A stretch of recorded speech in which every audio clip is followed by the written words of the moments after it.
اسد خاندان کا 50 سالہ اقتدار 11 دن میں کیسے ختم ہوا؟ بغاوت کیسے شروع ہوئی؟ بغاوت کے پیچھے کون تھا؟ شام میں آگے کیا ہوگا؟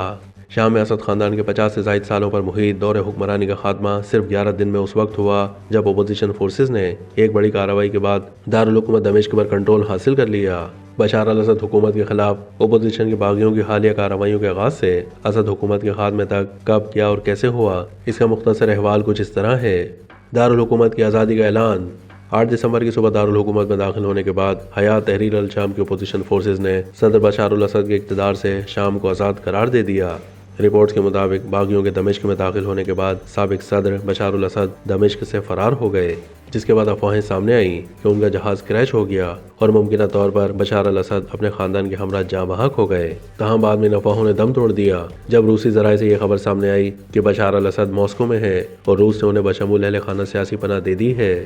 شام میں الاسد خاندان کی 53 سالہ حکمرانی کے اختتام کو ایک تاریخی لمحہ قرار دیا جا رہا ہے اور اسے تقریباً 14 سال پہلے سال 2011 میں عرب اسپرنگ عوامی احتجاج سے شروع ہونے والی ایک خونریز خانہ جنگی کا نتیجہ سمجھا جا رہا ہے۔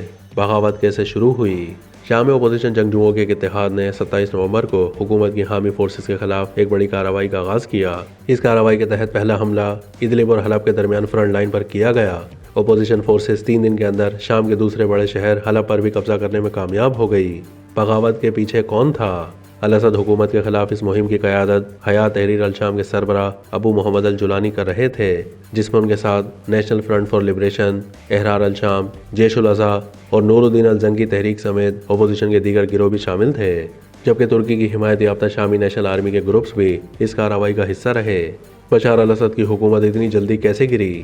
عرب میڈیا کے مطابق شام کی معیشت پہلے ہی بدتر حالت میں تھی اور عوام کے لیے زندگی گزارنا مشکل ہو چکا تھا، جس سے حکومت غیر مقبول ہو چکی تھی۔ فوج اور پولیس اہلکار اپنی پوسٹیں چھوڑ کر بھاگ رہے تھے اور الاسد حکومت کو فوجی اور عوامی حمایت دونوں کی کمی کا سامنا تھا۔ روسی افواج یوکرین کی جنگ میں الجھی ہوئی ہے اور ایران اور حزب اللہ اسرائیلی حملوں سے متاثر ہیں، جس کے باعث شامی فوج کو مدد نہ مل سکی۔ پوری حکومت مفرور نہیں۔ عرب میڈیا کے مطابق بشار الاسد کے ملک سے فرار ہونے کے باوجود پوری حکومت فرار نہیں ہوئی۔ شامی وزیر اعظم محمد غازی الجلالی دمشق میں موجود ہیں اور انہوں نے کہا ہے کہ وہ حکومت کے امور جاری رکھنے کے لیے موجود رہیں گے۔ شامی عوام کا رد عمل۔ باغیوں کے کنٹرول سنبھالنے اور بشار الاسد کے ملک سے فرار ہونے کے بعد دمشق، حمص اور دیگر شہروں میں جشن کا سماں تھا۔ لوگوں نے انقلابی پرچم لہرائے، ٹینکوں پر چڑھ کر خوشی کا اظہار کیا اور حافظ الاسد کے مجسمے گرا دیے۔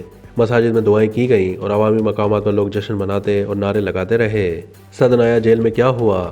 اپوزیشن جنگجوؤں نے حکومت کے زیر انتظام جیلوں کے دروازے کھول دیے اور ضمیر کے قیدیوں کو رہا کر دیا۔ حیات تحریر الشام نے اعلان کیا کہ سدنایا جیل میں ظلم کے دور کا خاتمہ ہو گیا ہے۔ آگے کیا ہوگا؟ شام میں بشار الاسد حکومت کو تو خاتمہ ہو گیا، تاہم اب آگے کیا ہوگا یہ ابھی واضح نہیں ہے۔ شامی وزیر اعظم نے کہا ہے کہ ان کی کابینہ عبوری حکومت کے قیام کے لیے اپوزیشن کے ساتھ تعاون کے لیے تیار ہے۔ حیات تحریر الشام کے سربراہ الجولانی نے کہا ہے کہ عوامی ادارے عبوری مدت کے دوران وزیر اعظم کی زیر نگرانی رہیں گے۔